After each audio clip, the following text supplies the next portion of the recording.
অবহিত করলাম। পাশাপাশি আমি আমার প্রকৌশলীদেরকে নির্দেশ দিয়েছি যে আগামীকাল এবং রবিবারে আমাকে রিপোর্ট দেওয়ার জন্য, যে এইটা আসলে কি করলে আমাদের এইটুকু সমাধান করা যায়। মসজিদে জিজ্ঞেস করছিলাম মসজিদের ভিতরের আয়তন কত কত আমি দেখেছি আসলে গরমের সময় এসির বিষয়, এসি মাত্র 9 টন আছে, 26 টনের প্রয়োজন। 26 টন হইলে মসজিদের এসি মানে ঠান্ডা হবে। তো এর মধ্যে এই তিনটাই মনে হয়, এই তিনটা পুরোপুরি কাজ করতেছে। যাই হোক, সব কিছু করার মালিক রাব্বুল আলামিন। আমাদের যদি ইচ্ছা থাকে, আল্লাহর যদি সাহায্য থাকে, ইনশাআল্লাহ পর্যায়ক্রমে এগুলো পূরণ হবে। আমি আরেকটা সমস্যার কথা শুনে অবাক হলাম যে এই মসজিদে অজুর পানির অসুবিধা, ল্যাট্রিনে পানির সমস্যাটা প্রকট। কাজেই আমার মনে হয় আমরা প্রায়োরিটি দিকের বেসিসে আমি বলছি যে আগামী রবিবার বা সোমবার আগে দেখো এখানে লেয়ার কী আছে না আছে। প্রথমে আমাদেরকে একটা পানির ব্যবস্থা করতে হবে, দ্বিতীয়ত আমাদের বাথরুম এবং আমাদের সেফটি ট্যাঙ্কি ড্রেইনের ব্যবস্থা করতে হবে, আর তৃতীয় হলো আপনাদের যে ডিমান্ড যেটা আছে এসি। আমরা আল্লাহর কাছে সাহায্য চাই পর্যায়ক্রমে, যাতে আল্লাহ তাআলা আমাদের এই কাজটুকু করার তৌফিক দান করে। এই সময় আমি আপনাদের কাছে আরেকটু বলব, শুধু সিটি কর্পোরেশন আপনাদেরই প্রতিষ্ঠান। নাগরিক সুবিধা পেতে গেলে নাগরিকদেরকেও সচেতন হতে হবে। নাগরিকরা যদি আমরা ড্রেন পরিষ্কার করলাম, আর আপনারা সবাই না, কিছু কিছু লোক আছেন ড্রেনের মধ্যে ময়লা ফেলায় দেন, ড্রেনের জমি বেড়ার মধ্যে ঢুকায় দেন, রাস্তার জন্য জমি ছাড়েন না, নানা এই ধরনের যেটা আছে এগুলা মোটামুটি আমার, তবে এই এলাকায় আমার বিশ্বাস, এখানে এই মুক্তিযোদ্ধা আমাদের নামটা কি নাম, হ্যাঁ সিরাজ ভাই, ওনার ওয়াল বানছিলাম, কিন্তু এখন পর্যন্ত ওনার ওয়াল করতে পারছি না। কারণ আছে এখানে আমাদের কাজের যে জয়ের মধ্যে আবার করোনা প্রায় 2 বছর আমাদের কাজটা, দেখা যাক আমরা যতটুকু যেখানে কাজ ধরেছি। এখন যদি আল্লাহ তাআলা এই প্যান্ডামিকটা এবং এই বর্ষা সিজনে আমি কোনো কাজ করব না, আর মাসখানিক আছে হয়তো বর্ষা উঠে যাবে, তখন আমরা কাজ, এখন বর্ষার সময় কাজ ধরলে এই কাজটা সুন্দরভাবে কাজ সুস্থ হবে না। আমরা অবশ্যই সিরাজ ভাই দুঃখিত হওয়ার কোনো কারণ নাই, অবশ্যই আমরা বাংছি, আমরাই করার জন্য আল্লাহ তাআলা যেন আমাদেরকে সাহায্য করেন। আমি কাস্তরাইল ছাড়াও এই 25 নম্বর ওয়ার্ডে কাউন্সিলরের সঙ্গে আমার প্রত্যেকটা বিষয়ে আলোচনা হয়েছে।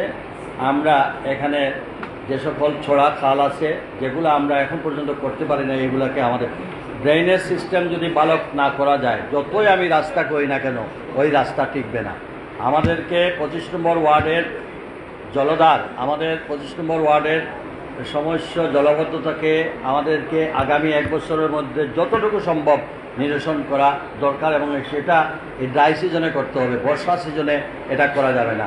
আমরা এটা আগামী নভেম্বর ডিসেম্বর থেকে যেভাবে হোক, কিন্তু সেখানে আপনাদের সহযোগিতা করতে হবে।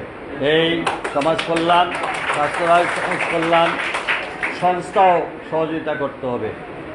সবাই না, কিছু কিছু লোক আছে যে এই ড্রেনটা মানে জমি ছাড়তে রাজি না, এমনকি ওনার জমি ছেড়েও দেখা যাবে ওই খালের জমিটাও, শুনেন আমরা কেউ থাকবো না, সবাই সব কিছু ফেলে আবার আমাদেরকে এই 3.5 হাতের তলে যেতে হবে।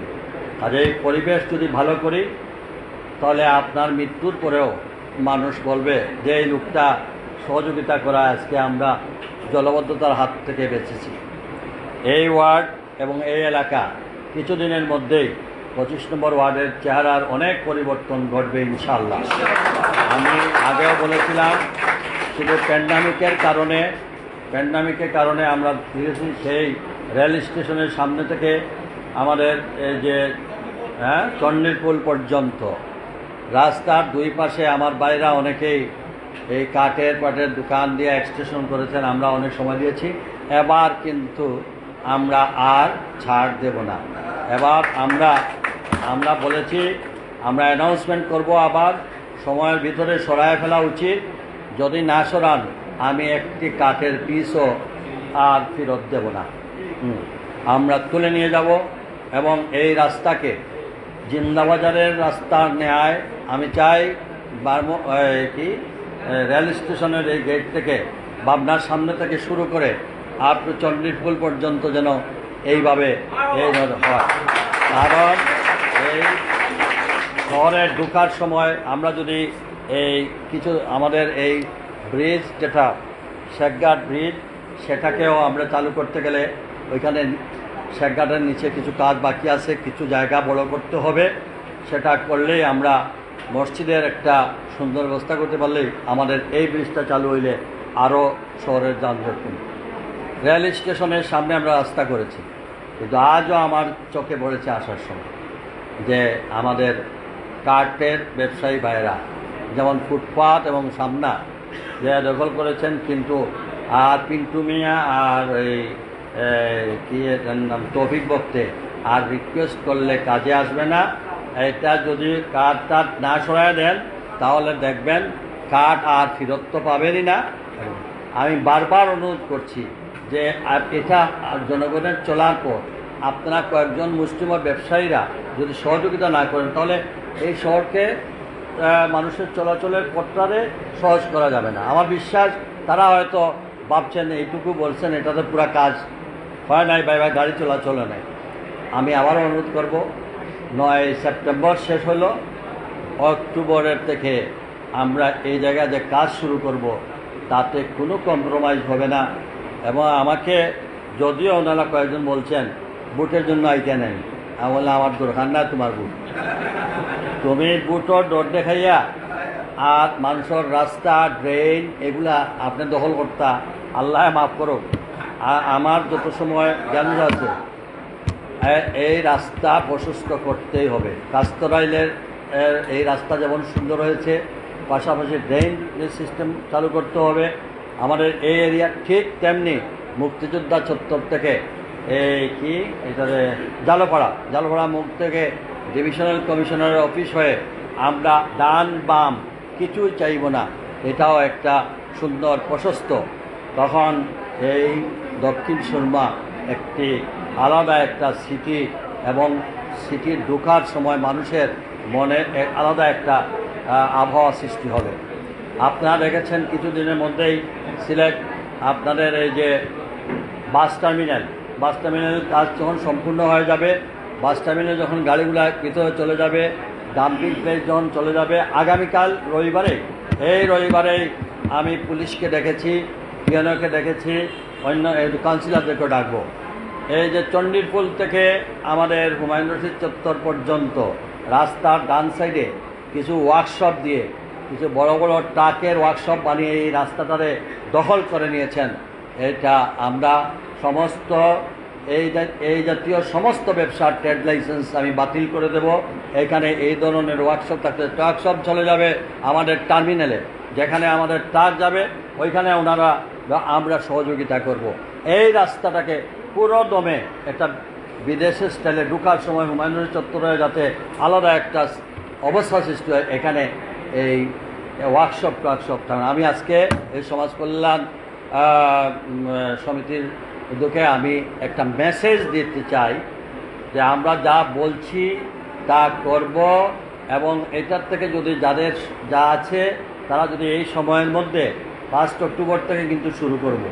এর ভিতরে একটা সময় দিয়ে দিলাম, এই সময়ের মধ্যে আপনারা সুন্দর করে গুছিয়ে আপনাদের মালামালগুলা আপনাদের নিজস্ব দোকানের মধ্যে নিয়ে যান, আর আপনারা আমাদেরকে সহযোগিতা করেন। সেই ক্ষেত্রে যদি আপনাদের ব্যবসায়ীদের কোনো সহযোগিতার প্রয়োজন হয় আমরা সর্বাত্মক সহযোগিতা করব। আগেও সময় দিয়েছি, এখনও আরও 1.5 মাস সময় দিলাম। আমি আর বক্তব্য দীর্ঘায়িত না করে এইটুকু বলতে চাই, এ ধরনের উদ্যোগকে আরও সুন্দর সুন্দর প্রোগ্রাম নিয়ে এলাকার ছেলেমেয়েদেরকে যাতে স্কুলে যাওয়ার ব্যবস্থা করেন, সুশিক্ষায় আপনারা যেন আমাদের বাচ্চা কাচ্চাদেরকে মাদ্রাসা স্কুল কলেজ এই আমাদের যাতে আপনাদের এই এলাকার সুযোগ আছে, এই যে আমাদের দক্ষিণ সুরমায় ভোকেশনাল ট্রেনিং ইনস্টিটিউট, যারা লেখাপড়ার দিকে আগ্রহ কম আছে, মেট্রিক পাস করছে এরপরে কাজ করে নাই, এদেরকে আল্লাহর হস্তে ভোকেশনাল ট্রেনিংয়ের ব্যবস্থা করেন।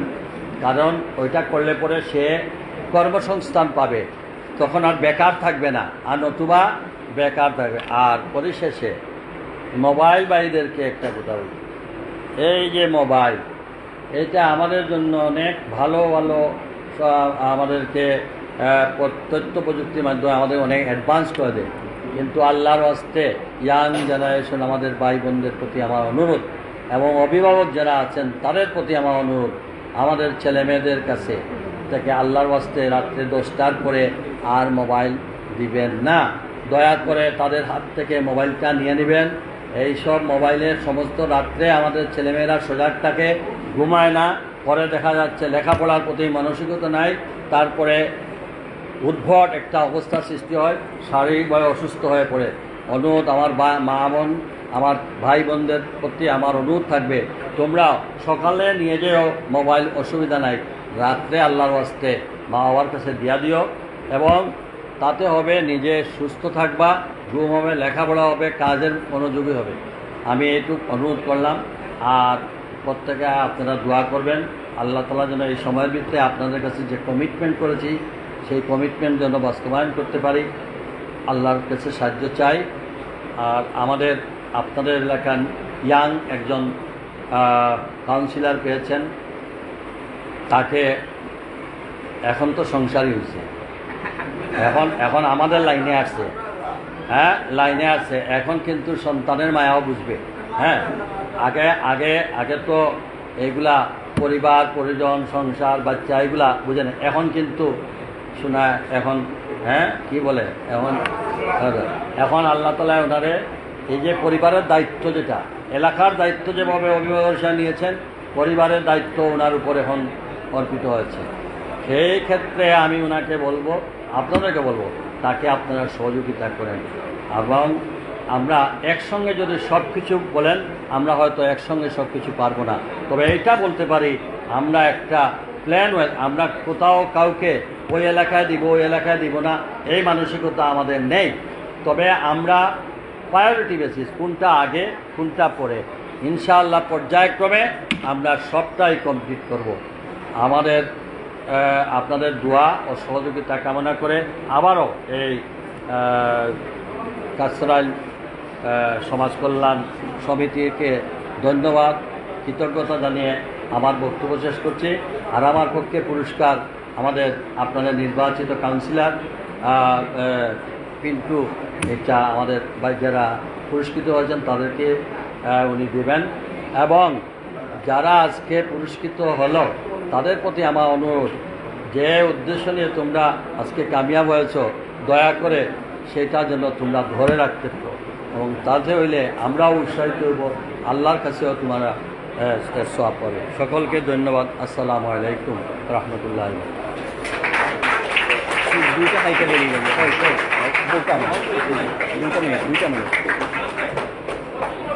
আলহামদুলিল্লাহ, আমরা এতক্ষণ মাননীয় মেয়র মহোদয়ের পক্ষ থেকে অত্যন্ত সুন্দর বক্তব্য শুনছিলাম। আমাদের মেয়র মহোদয় আসলে যেদিকেই যান সেদিকে একটা আলোড়ন সৃষ্টি হয়। আমি যখন দেখেছি যে জিন্দাবাজার দিয়ে যখন যাই, তখন উনি যখন বের হন, তখন হকার যারা যারা বলে আরিফ ভাই আসতেছে, আরিফ ভাই ভয়ে গুটিয়ে পালিয়ে যায়। সেই আরিফ ভাইকে দিয়েই উন্নয়ন সম্ভব, এবং সেটা সম্ভব হচ্ছে এবং উনি করছেন। এই 25 নম্বর ওয়ার্ডের রাস্তায় কাছড়াইল সমাজ কল্যাণ সমিতি আমাদের সিটি কর্পোরেশনের কাউন্সিলরের সাথে থেকে আমরা সেই কার্যক্রমটি সম্পাদন করেছি। সেই সুবাদে রাস্তাটি 18 থেকে 22 ফুটে উন্নীত হয়েছে। সুপ্রিয় উপস্থিতি, এখন সেই পরম কাঙ্ক্ষিত মুহূর্ত যে আমরা 10 থেকে 18 বছরের যেসব বাচ্চারা 5 ওয়াক্ত সালাত আদায় করেছিল তাদের পুরস্কার বিতরণী পর্ব।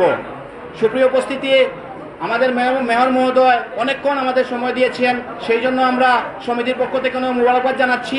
সবগুলা সাইকেল হয়তো ওনার পক্ষে দেওয়া সম্ভব হবে না। আমাদের কাউন্সিলর মহোদয় আমাদের সাথে আছেন, শুধু ওনাকে অনুরোধ করবো আরিফ ভাইকে যে আমরা এখান থেকে 6টা সাইকেল আমরা দিয়ে দিব। এরপর বের হওয়ার পর আমরা সব প্রতিযোগীকে একসাথে লাইন ধরিয়ে দাঁড় করিয়ে রাখবো, সেইখানে আমাদের সাথে 2 মিনিট সময় দিয়ে উনি চলে যেতে পারবেন। সুপ্রিয় উপস্থিতি, এ পর্যায়ে কায়স্থরাইল সমাজ কল্যাণ সমিতির উদ্যোগে আয়োজিত শিশু কিশোরদের মসজিদমুখীকরণের যে 59 জন প্রতিযোগী সাইকেল বিজয়ী হয়েছে, তাদের মধ্য থেকে প্রথমে তাহিয়ান আহমদকে সাইকেল গ্রহণ করার জন্য বিনীতভাবে অনুরোধ করছি। তাহিয়ান আহমদকে সাইকেল গ্রহণ করার জন্য বিনীতভাবে অনুরোধ করছি।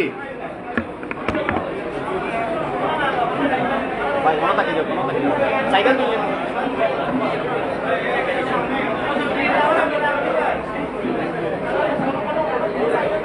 সাইকেল দাও,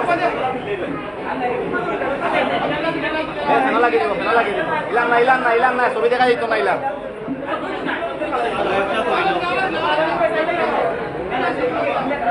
কম্পিউটার করা যেগুলো ঠিক ছিল তো কথা হিয়া নাম বাদে বেরাতে না তারা রাখবাই, সাইকেল সহ রাখবাই, তারা এবার নেই। আর তো পুরস্কার রাখা হয়েছে এগুলো জানা নেই। No cycle, only cycle. সুপ্রিয় উপস্থিতি, আমরা দেখতে পাচ্ছি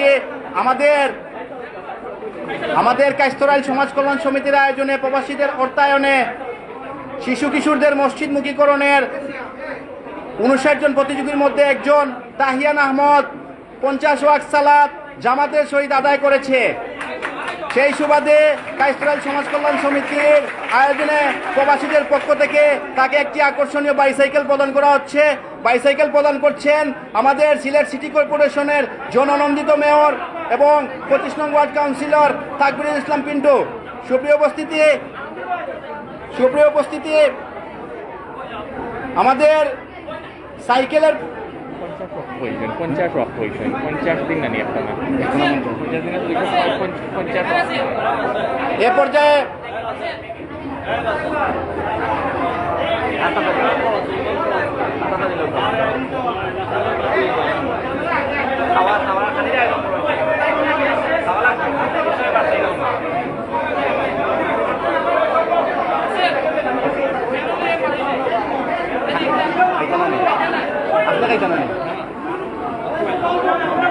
সুপ্রিয় উপস্থিতি, এ পর্যায়ে আসলে আমাদের মেয়র মহোদয়ের পক্ষ থেকে একটি সাইকেল প্রদান করা হয়েছে। এ পর্যায়ে সাইয়ান আহমদ সিয়াম ভাই দিলাও কথা আশা করছে সাইকেলটা দিয়ে যাও কাকি সাইয়ান আহমদ সিয়ামকে সিলেট সিটি কর্পোরেশনের জননন্দিত মেয়র আরিফুল হক সাহেব বাইসাইকেল প্রদান করছেন। সে একটানা 250 ওয়াক্ত নামাজ জামাতের সহিত আদায় করেছে। সুপ্রিয় উপস্থিতি, এ পর্যায়ে ফরহাদ আহমদকে বাইসাইকেল গ্রহণ করার জন্য অনুরোধ করা হচ্ছে। এ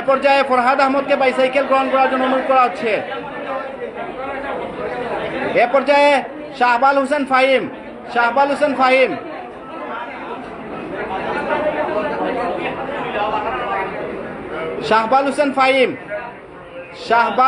ফাহিম এই যে 6 জন প্রতিযোগী, এই 6 জন প্রতিযোগী সর্বকনিষ্ঠ, এরা সর্বকনিষ্ঠ প্রতিযোগী। আরাফাত গনি তাহসান। ওকে, আসলে আমাদের মেয়র মহোদয় অসুস্থ থাকা অবস্থায় আমাদেরকে সময় দিয়েছেন, সেই জন্য তাকে আন্তরিকভাবে মোবারকবাদ জ্ঞাপন করছি। এ পর্যায়ে প্রতিযোগীদের আমি বিনীতভাবে অনুরোধ করছি, আমাদের স্বেচ্ছাসেবী সংগঠন, আমাদের স্বেচ্ছাসেবী যারা আছেন তারা সবাই বাইরে গিয়ে তাদেরকে লাইনে দাঁড় করিয়ে দেন। আমরা সেটা অফিস কার্যালয় থেকে সবাই বের হয়ে যান এবং আমাদের যারা